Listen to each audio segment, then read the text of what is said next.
The little boy clutched his mother's hand so tightly it almost hurt, his face pressed into her side as if the world around him was too overwhelming to face. His shoulders were hunched, his eyes fixed on the polished floor beneath his shoes that were too small, too worn, too scuffed to belong in a place like this.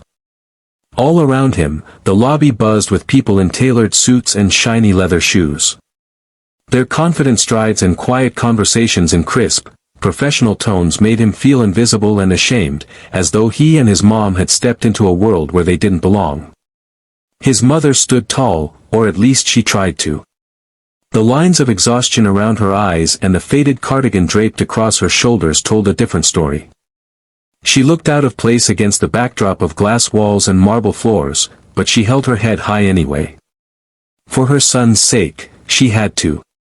Still, deep inside, she knew how fragile this moment was. Before I take you deeper into this story, let me pause for just a second. If you believe in kindness, in second chances, and in the power of compassion to change someone's life, then please like this video, subscribe to our channel, Kindness, and share it with others.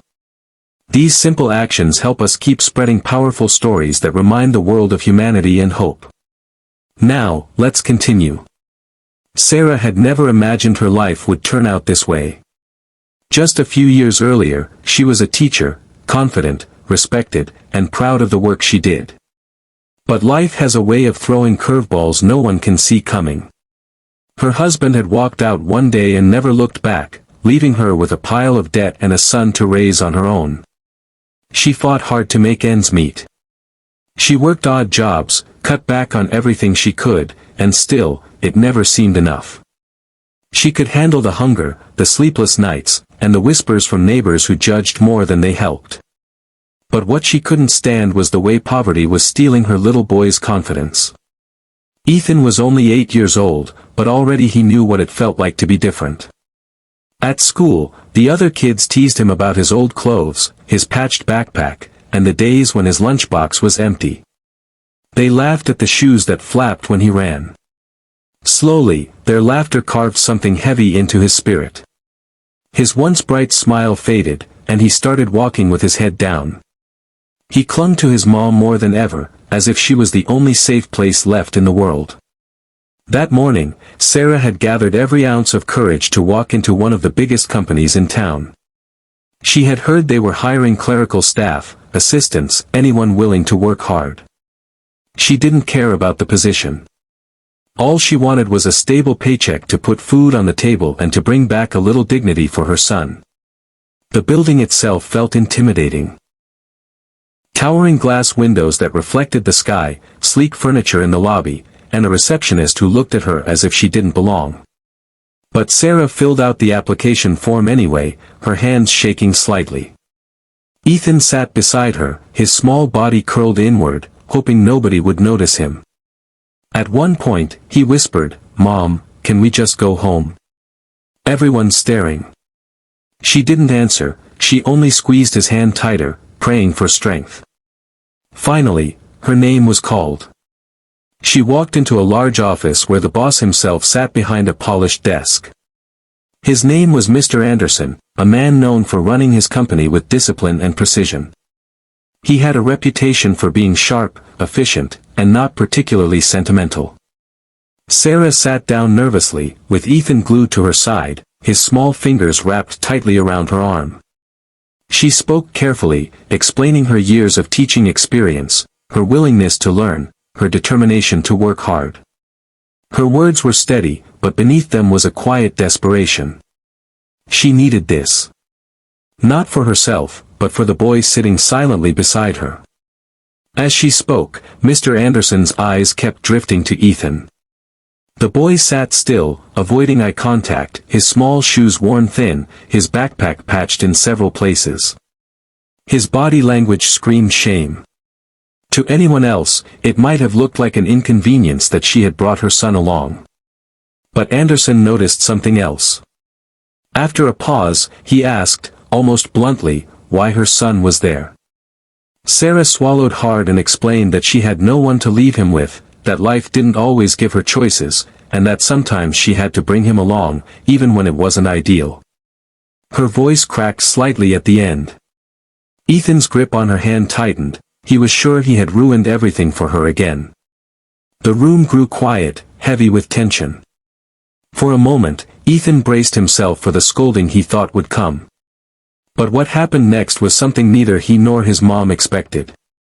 Anderson stood up, walked around the desk, and crouched down, not to face Sarah, but to meet Ethan's eyes.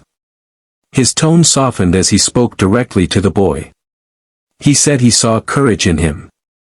Courage for standing by his mom. He told Ethan that loyalty to family was nothing to be ashamed of, that in fact, it was one of the most honorable things a son could do. Ethan blinked in surprise. His small chest rose and fell as if something heavy had been lifted from it. For the first time in weeks, he looked up. A faint spark of pride flickered in his eyes. Sarah's throat tightened with tears. In just a few words, the man in front of them had given her son something she couldn't buy or beg for, dignity. Then Anderson turned to Sarah and said something she would carry with her for the rest of her life: "You're hired. Not because I pity you, but because it takes strength to walk in here carrying the weight of 2 lives. That kind of strength is exactly what I want in my company." Relief washed over her so powerfully she almost couldn't breathe. She had expected rejection, maybe even humiliation. Instead, she had been given a chance, not just at a job, but at rebuilding her life. From that day on, everything began to change. Sarah threw herself into her work. She was punctual, thorough, and dependable. At first, her co-workers didn't know what to make of her, but soon they respected her quiet determination. She wasn't flashy, but she was steady, and that steadiness stood out. At home, Ethan changed too. Each morning when his mom left for work, he walked to school with a little more confidence. The words the kind boss had spoken to him echoed in his heart, giving him strength. His grades improved, his laughter returned, and his shame began to fade. One night, as his mom tucked him into bed, he whispered, "Mom, one day I want to be like him, strong, but kind." And in that moment, Sarah knew that something far more valuable than money had been given to them. Their lives weren't magically perfect. There were still bills, still challenges, still long days. But now there was also hope, pride, and the knowledge that kindness could change everything. So, dear friends, if this story touched your heart, please take a moment to like this video, share it, and subscribe to Kindness.